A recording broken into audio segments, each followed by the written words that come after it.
Bonjour à tous, ici Adrien. Aujourd'hui on est le mardi 24 janvier 2023 et dans cette vidéo nous allons parler de backup ou sauvegarde en français et je vais vous présenter un petit outil qui s'appelle Borg Backup. Alors Borg Backup, c'est un programme de sauvegarde par déduplication qui permet de fournir un moyen efficace et sûr de sauvegarder des données.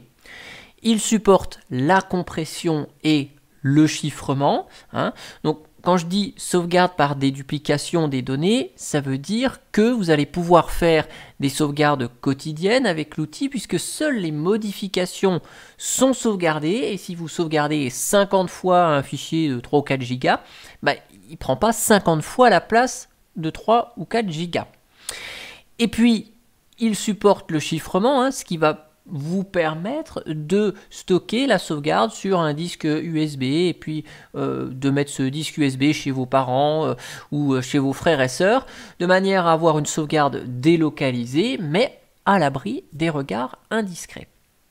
Alors, Borg Backup, vous allez en avoir besoin pour sauvegarder, mais également pour restaurer vos données. Donc si vous avez besoin d'accéder à une sauvegarde de vos données, il faudra disposer de Borg Backup évidemment, puisqu'il ne sauvegarde pas en mode fichier comme un bon vieux copier-coller ou AirSync, mais il peut proposer des fonctionnalités assez intéressantes.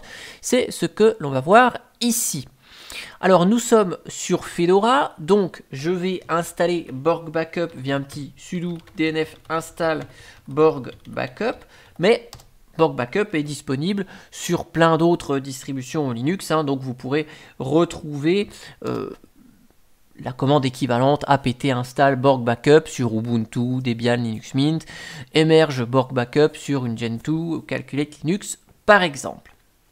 Alors, Borg Backup permet de faire des sauvegardes sur des disques USB, sur des emplacements réseau à travers SSH. Alors, pour des raisons pratiques, dans cette vidéo, ce que j'ai fait ici, c'est que j'ai créé un point là, /backup, dans lequel j'ai créé un dossier local, et puis c'est là-dedans en fait qu'on va faire nos sauvegardes, ce qui m'évite de brancher une clé USB dans cette machine pour vous faire la démonstration. Alors, la première chose qu'on va devoir faire, c'est quoi? Eh bien, c'est de créer un repository, un dépôt dans lequel nos sauvegardes vont se stocker. Et ça se fait avec la commande, je vais mettre plus gros, ça se fait avec la commande borg init. Et si vous voulez, borg init va vous demander pas mal d'options, dont une qui est obligatoire, qui est l'option -e. Donc borg init-e, avec -e, vous allez mettre le mode de chiffrement que vous voulez. Donc vous voyez, vous avez tout ça à votre disposition. Si vous mettez repo key, donc ça va vous demander un mot de passe pour pouvoir accéder à vos sauvegardes chiffrées. Nous ici, on va mettre none pour ne pas faire de chiffrement. Et ensuite, on dit où est-ce qu'on va sauvegarder, où est notre dépôt de sauvegarde. Donc /backup /local. Hop. Et donc, en faisant ça, ça va initialiser un dépôt de sauvegarde et créer toutes les métadonnées qui vont bien. C'est-à-dire que là, si je reviens ici sur mon gestionnaire de fichiers, hop, vous voyez qu'il a créé toute la configuration qui va bien pour stocker nos données dans le répertoire data. On a la config du dépôt et des petits fichiers de métadonnées. D'ailleurs, si je crée un nouveau dossier chiffré, pour vous montrer juste ce que ça fait quand on fait un dépôt par chiffrement, donc je vous mets avec repo key ici, et je vais créer juste un dépôt pour vous montrer ici, avec le dossier backup chiffré. Vous voyez, il vous demande une passphrase, que vous devez répéter 2 fois, voilà. Il peut éventuellement vous demander d'afficher la passphrase pour voir si ce que vous avez tapé c'est bon, donc on ne va pas le faire. Et donc, en fait, à chaque fois qu'on va faire des opérations sur ce dépôt, il va vous demander la passphrase qui est stockée de manière chiffrée dans le fichier de configuration. Voilà. Donc, c'est juste la petite différence si vous voulez avoir une sauvegarde chiffrée de votre côté. Ok. Donc, ça, c'est pour créer un dépôt de sauvegarde. Maintenant, on va pouvoir créer notre sauvegarde. Et là, ça va se faire avec la commande Borg create. Donc Borg create va vous permettre de créer une sauvegarde. Et donc vous voyez toutes les options qui sont disponibles pour cette commande Borg create. Alors, on a besoin de deux choses essentielles, de l'endroit où est-ce qu'on va stocker notre sauvegarde et qu'est-ce qu'on va sauvegarder. Donc pour des raisons pratiques, on va se mettre directement dans le dossier à sauvegarder. Donc là, je me mets dans mon dossier personnel parce que je veux sauvegarder l'ensemble de mon dossier personnel. Et donc, je vais rappeler la commande Borg create. Je vais lui dire où est-ce que je sauvegarde tout ça. Donc, /backup local. Et je vais lui donner un nom à cette sauvegarde. Donc, on va mettre 2 fois le symbole de point. Et on va lui mettre un nom à notre sauvegarde. Donc, par exemple, 2023-01-24. OK ? Et qu'est-ce qu'on va sauvegarder? Eh bien, le dossier en cours, donc point. À cette commande Borg create, on va pouvoir ajouter des petites options supplémentaires. Parmi celles-ci, on a l'option stat, qui va nous afficher des statistiques sur la sauvegarde. On peut lui mettre l'option -C, qui va vous permettre donc d'avoir de la compression. Vous allez pouvoir compresser les données au moment de la sauvegarde. Donc, vous pouvez utiliser l'algorithme LZ4 ou ZSTD, par exemple. Vous voyez, donc si je veux sauvegarder ZSTD à la force de compression 10, force moyenne, bah, je peux mettre ceci. Et puis, on a une option qui est assez sympa, qui est l'option Progress, qui va nous afficher des éléments au cours de la sauvegarde pour nous dire où est-ce qu'on en est. Et puis, si vous voulez, vous avez même une option Exclude qui vous permet d'exclure des dossiers ou des fichiers lors de la sauvegarde. Par exemple, vous pouvez exclure le contenu du cache, par exemple. Voilà, on se dit, par exemple, on n'a pas besoin dans notre home du dossier cache. Je peux exclure le dossier cache de cette manière, par exemple. Donc là, je vais lancer la sauvegarde. Je vous réduis juste ici pour que vous voyez sur une seule ligne à quoi ressemble la ligne Borg create ici. Donc je valide. Et donc là, vous voyez, donc on a le suivi de la sauvegarde. Donc là où il en est, ça c'est grâce à l'option -progress. Donc vous allez voir que .cache, il ne va pas nous le sauvegarder. Et au passage, il compresse un petit peu. Ça veut dire que si je vous ouvre un moniteur système, donc là il y a un peu de bazar ici, si je vous ouvre un moniteur système, vous voyez que le processeur est un peu sollicité parce que derrière il va nous compresser avec ZSTD en plus. Donc là on voit que le programme est un petit peu gourmand de ce côté-là.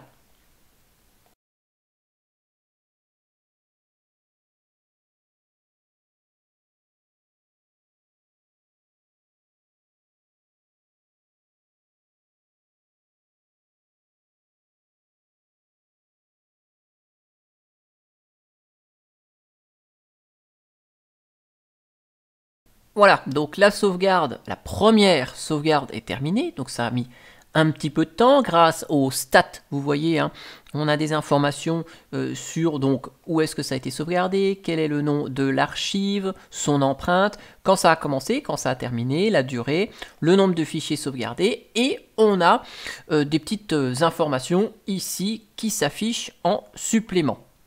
Alors juste, je ne vais pas aller jusqu'au bout de la sauvegarde, mais c'est juste pour vous montrer.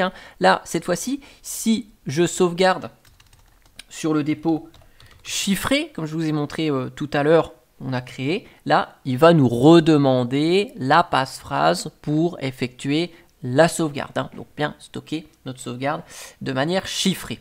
Donc on va pas plus loin ici. Donc on a sauvegardé l'équivalent de mon dossier personnel, soit à peu près 4 gigas, et on voit que grâce à la compression, on gagne un petit peu de place, donc la sauvegarde prend 2,20 gigas. Donc si je fais les propriétés ici, vous voyez que ça totalise 2 gigas. Maintenant, l'avantage de Borg Backup, comme je vous l'ai dit, c'est qu'en fait, il fait de la déduplication. Ça veut dire qu'il va comparer si des fichiers ont déjà été sauvegardés. Regardez, je lance une deuxième sauvegarde de mon dossier personnel avec la même commande, sauf que je mets un petit 2 hein, pour lui dire, bah non, je veux pas, parce que bien sûr, vous pouvez pas faire 2 sauvegardes avec le même nom. Et donc là, je relance une sauvegarde, bah, vous allez voir, il s'amuse à comparer, il regarde quels fichiers ont déjà été sauvegardés, et donc forcément, la deuxième sauvegarde, elle est plus rapide. Et bien sûr, s'il y a des différences, donc là, par exemple, je vais aller dans téléchargement, je vais tout supprimer. Oh, j'ai tout supprimé. Hop, je vide ma corbeille. Vider la corbeille. Hop. Donc là, si je relance une troisième sauvegarde, il va me faire la différence. Et donc, il va bien considérer dans cette troisième sauvegarde que les fichiers du dossier téléchargement ont bien été supprimés. Mais on verra que à travers la première sauvegarde qu'on a faite, on va pouvoir restaurer le contenu de notre dossier téléchargement. Hein. Sachant que si vous faites 1, 2, 3, 4, 5 fois un rsync, eh bien, vous supprimez des fichiers et que vous utilisez les options de rsync pour faire de l'épuration, bah, à un moment, ces fichiers, ils vont être supprimés. Donc là, c'est un avantage de Borg Backup, c'est que vous avez vraiment un état à un instant T, mais on a fait 3 sauvegardes au final, et on n'a pas 3 fois 2 Go utilisés ici, mais on a uniquement 2 Go d'utilisés. Et donc, vous voyez que dans Data, ce ne sont pas des fichiers qu'on va pouvoir récupérer vers un simple copier-coller. Il faudra bien Borg Backup pour effectuer une restauration. Alors, pour savoir justement où est-ce qu'on en est, parce que là, vous voyez, on ne voit pas grand-chose, on peut se dire, bah ouais, mais qu'est-ce que j'ai fait comme sauvegarde au final? Donc, vous allez pouvoir lister les sauvegardes, évidemment, avec la commande Borg list, cette fois-ci, et tout simplement en indiquant le dossier concerné. Donc, slash backup, slash local, j'ai dit, j'ai fait mes sauvegardes ici, donc avec un Borg list, ici, vous voyez qu'on a, alors je vais réduire un petit peu parce que, voilà, c'est un peu grand. Donc vous avez la liste des sauvegardes qu'on a fait, ça c'est les noms qu'on leur a donnés au fur et à mesure, leur date de réalisation, ici, donc 7h21, 7h26, 7h27, et puis leur empreinte qui s'affiche ici. Si vous voulez lister le contenu d'un backup, parce que vous allez me dire, c'est bien, mais qu'est-ce que j'ai dans ce backup au final? Eh ben, vous allez pouvoir le faire en précisant, toujours avec la commande Borg list, non seulement le dépôt où vous avez vos sauvegardes, mais le nom de cette sauvegarde. Donc là, hop, si je fais ainsi, on rappelle avec ce fameux symbole de points, on va lister donc le contenu de la sauvegarde 2023-01-24 qui se situe dans le dépôt backup local. Et donc là, vous allez voir que tout s'affiche à l'écran. Alors bien sûr, si vous cherchez un fichier en particulier, hein, vous pouvez faire un grep. Et puis là, on a vu tout à l'heure qu'il y avait AnyDesk. Donc voilà, hop, vous recherchez tout ce qui contient AnyDesk. Donc là, on voit qu'on avait le fichier d'installation d'AnyDesk ici. Hein, et vous pouvez parcourir, bien sûr, de manière plus sympa avec pipeless, voilà, et puis là vous pouvez parcourir tranquillement le contenu de la sauvegarde, et vous voyez que les fichiers qui ont été sauvegardés ici, on a non seulement leur liste, mais leur date de dernière modification, et puis leur permission, hein, un petit peu à la façon ls-l. Alors, bien sûr, si vous avez fait des sauvegardes sur un dépôt chiffré, évidemment, la passe-phrase vous est demandée à chaque fois. Hein. Donc ça, c'est évident.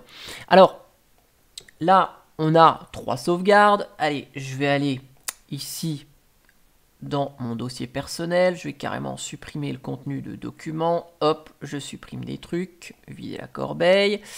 Voilà, je vous fais une petite sauvegarde supplémentaire. Voilà, histoire d'en avoir 4 à notre disposition.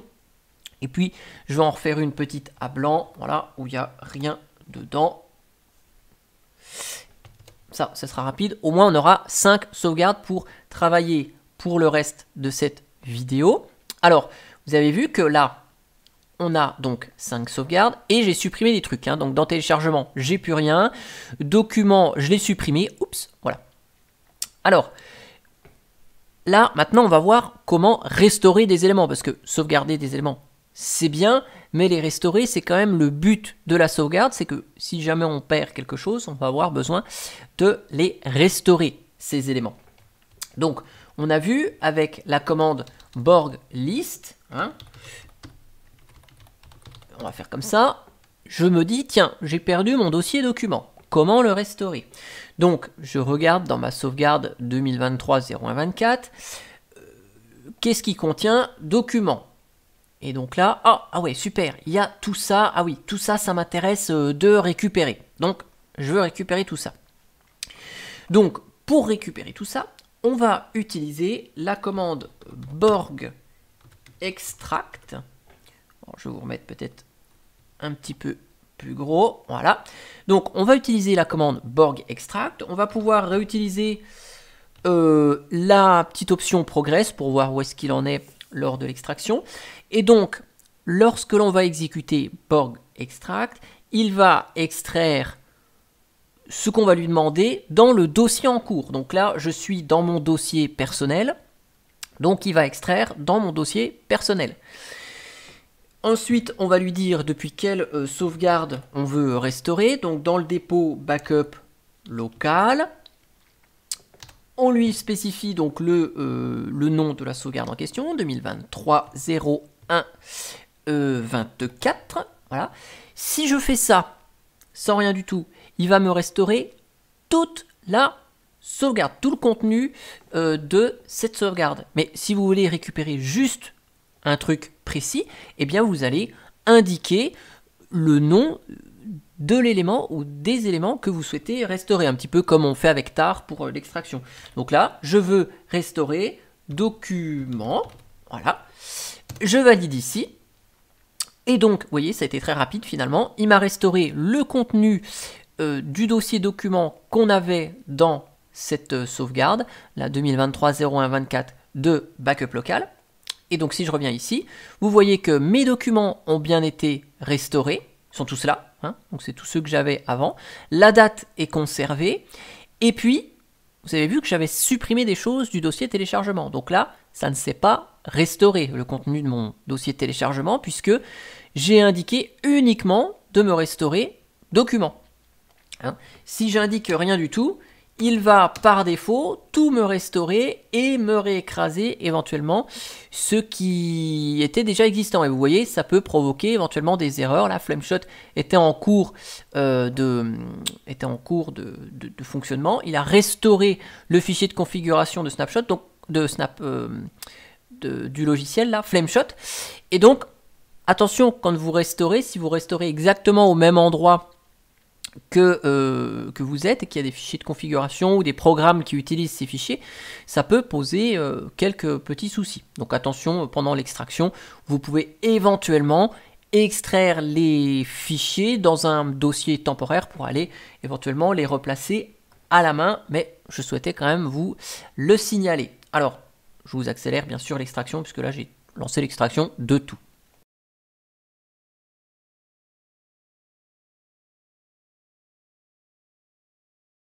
Voilà, donc tous mes documents ont été restaurés. Donc si je reviens dans mon gestionnaire de fichiers, tout ce que j'avais dans téléchargement, hop, c'est revenu. Hein, donc ça, il n'y a pas de souci. Et voilà. Après, qu'est-ce que je peux vous montrer de plus? Eh bien, on va voir rapidement comment sauvegarder, supprimer des backups. Donc, je vous rappelle, Borg list suivi du nom du dépôt, on liste donc l'ensemble de nos sauvegardes. D'ailleurs, j'ai tout restauré, mes documents là, hein, qui étaient en date du 24 janvier à 7h21. Je vais refaire une petite sauvegarde. Donc vous voyez que j'ai une sauvegarde initiale de 2 Go. J'ai supprimé des trucs, j'ai resauvegardé, donc il ne m'a rien ajouté. Là, j'ai tout restauré ce que j'ai sauvegardé. Donc, mon dossier téléchargement s'est re-rempli à nouveau de 100, 200, 300, 400, 500 mégas au moins. je relance une sauvegarde. Et bien vous allez voir que je ne vais pas avoir plus de 3-4 gigas dans mon dossier backup. Hein. On va avoir ce mécanisme de déduplication qui va nous permettre de ne pas avoir, hein, avec nos 1, 2, 3, 4, 5, plus cette 6e sauvegarde que je lance, hein, 6 sauvegardes, eh bien, je ne vais pas avoir 6 fois 2 gigas dans mon dossier local. Voilà. Donc là, clic droit, propriété, vous voyez que ça totalise toujours 2 gigas. Donc, le rythme de déduplication, il a bien fonctionné. Hein. Donc, maintenant, c'est bien, mais à force de faire des sauvegardes, même si on a de la déduplication, il y a un moment, vous pouvez vous dire, on a beaucoup de sauvegardes. Donc, si vous souhaitez supprimer un point de sauvegarde, on va le faire avec borg delete. Hein, c'est l'instruction. Et donc, pour supprimer une sauvegarde, c'est pas très compliqué. On lui indique le nom du dépôt de sauvegarde, 2 fois 2 points, et le nom de la sauvegarde en question. Donc là, je vais supprimer celle-ci, et donc, Borg va me supprimer la sauvegarde que j'avais intitulée 2023-0124-2. Je vous refais un Borg list, regardez, elle a disparu. Après, si vous souhaitez faire un script de sauvegarde, ça peut vous arriver, hein. Vous dites, tiens, je me fais un petit script pour périodiquement me faire des sauvegardes, et j'aimerais bien finalement que plutôt de lister les sauvegardes, de garder les 2 dernières, de faire des cuts, des greps, des machins, vous avez une option pour Borg qui va vous dire, bah non, je veux garder que les X dernières sauvegardes. Là, ça se passe avec la commande Borg prune, et là, vous lui donnez l'option keep last, et vous lui dites, je veux garder les, par exemple, 3 dernières sauvegardes. Et donc là, on a la 6, la 5, la 4, la 3 et celle qui n'a pas de suffixe là. J'exécute cette commande et donc il va m'avoir conservé que la 6, la 5 et la 4 soient les 3 dernières. Regardez, voilà. Donc, éventuellement, si vous voulez vous amuser à faire des petits scripts, vous pouvez utiliser Borg prune suivi de l'option "keep last", le nombre que vous voulez garder. Donc si vous faites une sauvegarde par exemple via un script toutes les semaines et puis que vous dites bon je veux garder les 2 derniers mois, bah, vous pouvez faire un "keep last 8". Voilà, ça vous garde les 8 dernières semaines. Pour terminer et être le plus complet possible, donc je vous ai montré en tout début de vidéo comment initialiser un dépôt, hein, avec la commande borg init. On l'a fait ici, hop, je remonte, on a fait plein de trucs. Donc, comment initialiser un dépôt local, comment initialiser un dépôt chiffré, mais à chaque fois j'ai utilisé /backup et puis un dossier. Hein. Donc, sachez que vous pouvez faire avec Borg Backup des sauvegardes à travers le réseau en SSH sur une machine distante. C'est d'ailleurs pour ça que j'ai créé un petit dossier SSH. Et je vais vous montrer comment on fait. Alors, je vais faire une connexion SSH sur la machine elle-même, hein, puisque je ne vais pas stocker la sauvegarde sur une autre machine que j'ai à ma disposition. En gros, comment on va faire? Eh ben, c'est assez simple. Regardez. Là, je prends juste l'adresse IP de ma machine. C'est celle-ci. Donc, si je veux faire générer un dépôt, puis sauvegarder sur la machine distante avec Borg, je fais Borg init. Là, je fais sans chiffrement, hein, pour vous montrer ici. Et la syntaxe, pour lui dire que la sauvegarde, elle est distante à travers une connexion SSH, vous mettez SSH : le nom d'utilisateur sur lequel vous connectez à la machine, arrobase, le nom de domaine ou l'adresse IP de la machine, le port SSH, parce que vous pouvez changer le port et ne pas le mettre sur le port 22, suivi du dossier dans lequel, sur cette machine, vous allez sauvegarder. Donc, moi, je fais une connexion SSH sur ma machine elle-même, donc je vais stocker dans backup SSH, voilà. Donc là, ça va initialiser un dépôt sur /backup/SSH à travers une connexion SSH, en me connectant avec l'utilisateur Adrien. Donc là, vous voyez, il me pose les questions habituelles pour faire une connexion SSH, yes, de mettre le mot de passe. Et là, mon dépôt est initialisé. Donc regardez, j'ai des choses qui ont été faites. Et donc après, à chaque fois que vous allez avoir besoin de créer une sauvegarde, d'extraire, de lister ou autre, vous allez utiliser la même syntaxe ici pour accéder au dépôt. Donc ssh utilisateur @ la machine, le port, le nom du dépôt et éventuellement le nom d'une sauvegarde. Donc là, 2023 01 24 SSH par exemple, je l'appelle comme ça, celle-là. Et puis, je vais create, voilà. Et puis, je vais sauvegarder juste le dossier document. Hein. Je ne vais pas créer 150 000 éléments ici. Hop. Alors, justement, document, on le met plutôt à la fin. Voilà. Je vais sauvegarder mes documents à travers la connexion SSH. Je vous mets juste un petit progress. Hein. Je ne mets pas de compression, c'est juste pour que ça aille vite. Là, il me demande évidemment le mot de passe pour me connecter à la machine en SSH. Et vous voyez qu'il envoie la sauvegarde à travers SSH. Voilà. Et donc après, tout se passe toujours de la même façon. Hein. Vous pouvez faire un Borg list, etc., etc. Il vous redemande à chaque fois ici le mot de passe SSH. Et donc là, on peut considérer qu'on peut faire une sauvegarde sur une machine distante. Donc ça peut être utile sur un serveur, éventuellement, si vous voulez utiliser Borg Backup pour sauvegarder sur un serveur des éléments de manière automatisée. Sachez que vous pouvez utiliser, bien sûr, une identification par clé publique, clé privée, pour éviter que le mot de passe pour vous connecter en SSH vous soit demandé, enfin les choses habituelles avec une connexion SSH. Voilà, en tout cas ce que je pouvais vous montrer avec l'outil Borg Backup. Je vous mettrai dans le descriptif de la vidéo le long article que j'ai fait sur le site linuxtricks.fr qui vous redonne toutes les commandes, toutes les syntaxes pour l'initialisation du dépôt, la création de backup, la liste des backups, lister le contenu d'un backup, supprimer des backups, comment restaurer, comment garder les X derniers backups. Et moi j'espère que cette vidéo vous aura plu et vous sera très utile. Et je vous dis à bientôt pour une prochaine vidéo. Allez, ciao ciao, bye bye.